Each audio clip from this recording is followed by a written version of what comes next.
Hello guys, welcome to my channel. আজকে আমি নিয়ে এসেছি তোমাদের জন্য নতুন একটি রেসিপিটি হলো আমি আমার আরেকটা ভিডিওতে আমি তোমাদেরকে দেখিয়েছি যে আমি কাঁঠালের বিচি কিভাবে খোসা ছুলিয়ে সংরক্ষণ করে রেখে দিয়েছি, মানে এগুলি ফেলে দেইনি, সেগুলি রেখে দিয়েছি। সেই কাঁঠালের বিচিতে দিয়েই আমি এখন একটা ডোসা তৈরি করে নিয়েছি, সেটা তোমাদের সাথে শেয়ার করব। দেখো, সেই কাঁঠালের বিচিটা কিছুটা আমি ব্লেন্ডার করে নিয়েছি, মানে ব্লেন্ডার করে আমি ফ্রিজে রেখে দিব। এটা দিয়ে পরবর্তীতে ডোসা তৈরি করব, মানে সকালবেলা ঝটপট নাস্তা।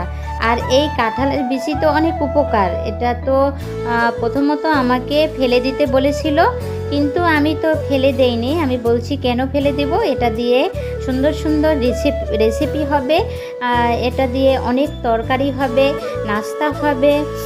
এটা পাউডার করেও রাখা যায়, কিন্তু এখন ওয়েদার তো ভালো না, রোদ পাবো না, তাই এটাকে আমি এভাবে ফ্রিজে রেখে দিলে অনেকক্ষণ থাকবে, শুকাতে তো পারবো না, যার কারণে এইভাবে কিছুক্ষণ দেখো রেখে দিয়েছি।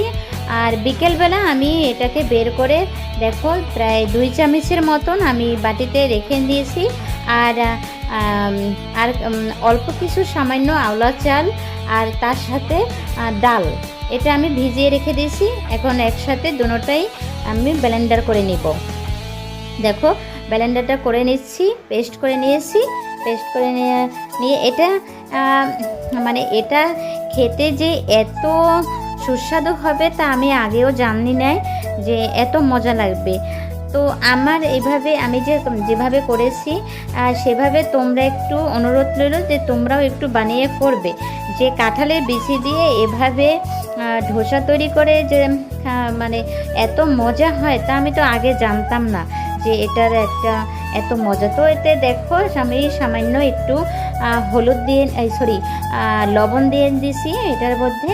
লবণ দিয়ে দেখো কিভাবে একটা লিকুইড পেস্ট তৈরি হয়। আর দিয়ে দিছি কিছুটা ফুড কালার, মানে ফুড কালারটা দেখা যাচ্ছে না, এটা কিন্তু সুন্দর একটা কালার আসছে, কিন্তু আমার ক্যামেরাটা বেশি ভালো না, তাই কালারটা বেশি দেখা যাচ্ছে না। হালকা অরেঞ্জ কালার আসবে, আর এটার যে কাঁচা একটা ঘ্রাণ থাকে সেটা চলে যাবে। দেখো, ফ্রাই প্যানে দিয়ে দিচ্ছি, তেল গরম করে নিয়েছি আগের থেকেই। তো দেখো, ফ্রাই প্যানে দিয়ে দিচ্ছি এভাবে। দেখো, প্রথমটা আমি দেখাইতে পারি নাই, তখন ক্যামেরা একটু ডিস্টার্ব ছিল।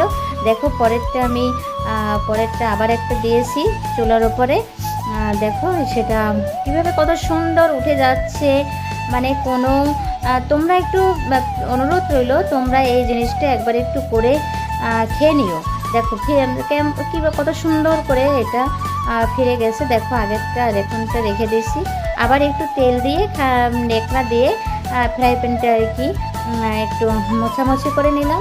এভাবে আমি প্রায় 3-4টা, কারণ পরিমাণে অল্প নিয়েছি, কারণ আমরা মাত্র 4 জন এখন বাড়িতে থাকি, তো তাই 4-5টার মতো করে নিব। তাই দেখো করে নিয়ে এভাবে, আমার তো আবার ক্ষুধা লেগে যায়। দেখো, আমি খেতেও বসছি মাংস দিয়ে আর সুগন্ধি লেবু দিয়ে দেখো এটাকে খেয়ে নিচ্ছি। খুব টেস্ট হয়েছে। তো তোমরাও এভাবে কিন্তু বানিয়ে নিও। আর আমার এই চ্যানেলটা আর রেসিপিটা যদি তোমাদের ভালো লেগে থাকে, তাহলে আমার চ্যানেলটা সাবস্ক্রাইব করে দিও, শেয়ার করে দিও।